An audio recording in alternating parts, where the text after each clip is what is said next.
This special episode of Relativity was made possible through the support of Stephen and Catherine Farris, Ryan Farwell, Bill Carriola, Heather Van Waldick, and Michael W. McClure. And by listeners like you who support us through Patreon. Learn how you can support this series and get exclusive content by visiting patreon.com/relativity. Get even more information about Relativity at relativitypodcast.com.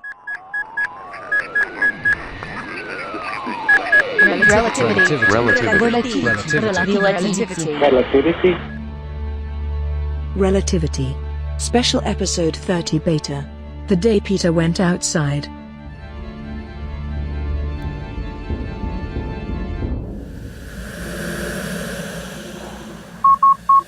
Ready to record.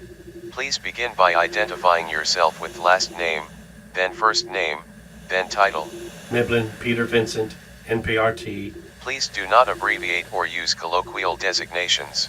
Nurse practitioner and research technologist. Are you Global Space Agency crew, staff, or other? If other, please specify. Global Space Agency crew. Current assignment.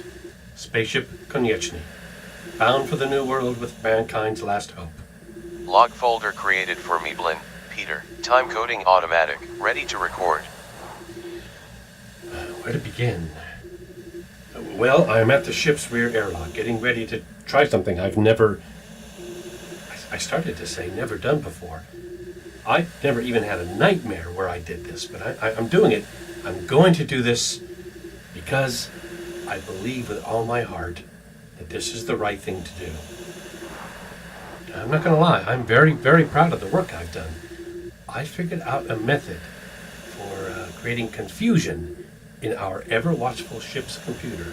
So right now, Nadia doesn't know where I am. But I want to leave a record of some kind about all of this once it's over. So I'm stating for all future history that I've mixed up a little concoction here. Made up of this and that, a few things I sneaked out of sickbay, a few things I synthesized without anybody knowing what I was making. Put it all together in a neat little box with a childishly simple electronic timer. And I'm treating this little box with extreme care, despite the awkwardness of this environment suit. Because I do want it to blow up, definitely. That is the whole purpose. Just not before I get it into place and get the timing device set. And, well, I'm going to do that up there at the other end of this spaceship. And that's a long way from here.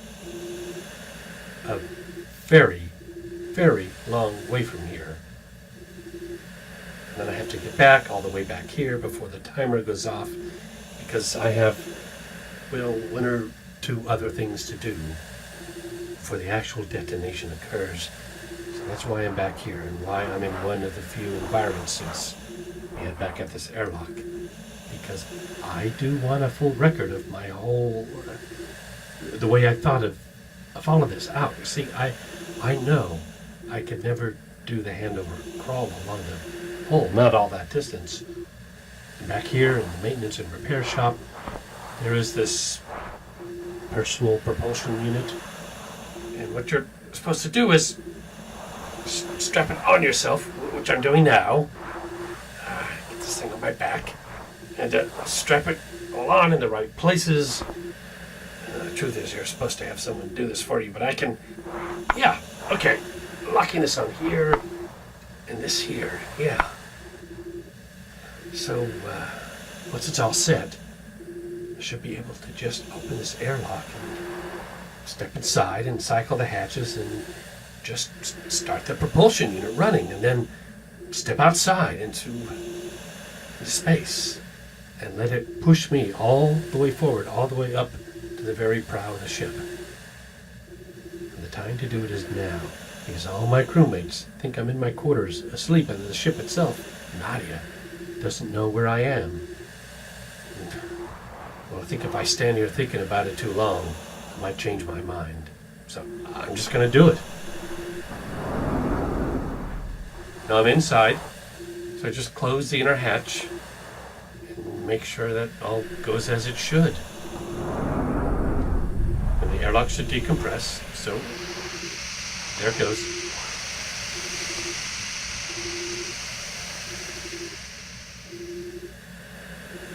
Gauge reads 0, so I must be in vacuum here. Yeah, silence. No sound at all. Powering up the propulsion unit. Control gauges say ready, and the thruster setting is at 0. Fuel 98%. X-axis adjusting to 0. Forward speed level 0. So now I can open the outer hatch. Hatch is sliding open, and I can see. Oh hell! Smears of light and glowing trails and flashes and flickers and all the other distortions. This may be the hardest part. Getting all the way to the prow of the ship without looking at the hideousness all around us. I'm nudging the thruster from 0 to 1, working my way out very slowly. The edge of the airlock, and X-axis 0.0. Forward speed level 1. again, I'm out. I'm in space.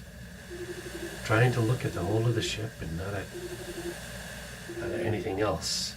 X-axis 0.0. Forward speed level 2. It's a painter, wasn't there? 19th century Europe, maybe? I don't know. But he did this famous painting of the night sky. It was all streaks and blurs and trails. I always hated that painting. And now we look away from the ship and that's what we see. It's just like that horrible... Could he have known? No, that makes no sense. I think he was crazy or something. I don't remember. It's wrong and I'm going to make it right. So I'm pushing forward. Thrust up to 3 now. X-axis 0.0. Forward speed 3.5. Staying close to the hull. If something goes wrong, I could get to one of the handholds in the external hull. Pushing the thruster up to 5 now. Trying not to get impatient. Forward speed level 5. My eyes are on the cargo bay, spinning in front of me. I have to go around the whole thing to get to the forward section. That's going to be the hard part. But I have to get up to the prow of the ship. That's where it is. The thing I have to destroy. You see, it's I don't want to say it's an evil thing because that word evil, it has too many cultural restrictions and bizarre connotations. But it's still the closest I can get to a name for it. It's destructive, it's distorting, and it should not even exist. It should never have been a part of this ship, of this mission. And everyone else on board, well, almost everybody, they think it's just wonderful. They think it's a miracle. That's because they don't fully understand what it does. But I do. I don't know why. I'm the only one who understands, but I am. Somehow, I have figured it all out. Course change required in 200 meters. Fuel 98%. Forward speed level 5. And for the record, I don't have any illusion that this isn't going to create some other problems. But that's the price of putting things back to normal. Back to the way things ought to be. Back to reality. Back to the universe as it really... Peter. What? What's that? Peter. Peter. Hey, Pete. Is that Pete. Raymond? How did you get to this channel? This is all data. It's direct to the ship's computer. And you said you were never going to speak to me again. I'm not complaining. It's great. I'm glad. You must remain connected. What? You must remain connected.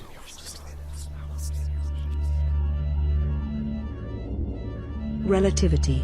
Special Episode 30 Beta. The Day Peter Went Outside. Written and produced by Lee Shackelford.